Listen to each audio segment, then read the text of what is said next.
இந்த குட்டி சாத்தானை வச்சுட்டு வீடியோ எடுக்க முடியல, இருந்தாலும் நீங்களும் பாத்துக்கோங்க. இந்த குட்டி சாத்தானோட நான் காட்டுறது குழந்தையப்பா எப்படி சொல்றேன் பாருங்க, தேவதை. இந்த மாதிரி சாரீஸ் இங்க அவைலபிளா இருக்கு. இதெல்லாம் பாத்தீங்கன்னா இப்ப கரண்ட் ட்ரெண்டிங் ஜியோமெட்ரிக்கல் டிசைன்ஸ். இதுலயும் பாத்தீங்கன்னா இங்க சின்னதா ஒரு பட்டி மாதிரி கொடுத்துருக்காங்க. ஒரு இந்த டிசைனே எடுத்து பார்டர் மாதிரி கொடுத்துருக்காங்க. இதனோட பிரைஸ் ரேஞ்சஸ் பாத்தீங்கன்னா 720 rupees. இதுவும் 720 தான் நினைக்கிறேன். 668 அந்த மாதிரி ஒன்னொன்னு ஒரு ரேஞ்ச்ல வருது. ஸோ நீங்க பார்த்து வாங்கிக்கலாம். இந்த கேட்லாக்ல எப்படி இருக்கோ அதே மாதிரி சேம் இருக்கு, சேம் ஆஸ் இட் இஸ். அந்த பிராண்டட் சாரீஸ் பா இதெல்லாம். நாங்களும் புடவை கட்டுண்டா, பாருடா புடவை கட்டி இருக்கோம்.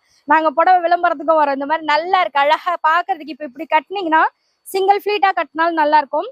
இல்ல டக்கு டக்கு டக்குன்னு இப்படி ஒரு இப்ப இந்த மாதிரி சுருக்கமா வச்சு கட்டுறாங்கல்ல, அந்த மாதிரி கட்டுறதுக்கும் உங்களுக்கு இந்த மெட்டீரியல் எல்லாம் சூப்பரா இருக்கும். கேட்லாக் ஐட்டம் வெளியில போனீங்கன்னா செம்ம ரேட் கொடுப்பாங்க. பட் இங்க அஃபோர்டபுளா 700 800 ரேஞ்ச்ல இருக்கு.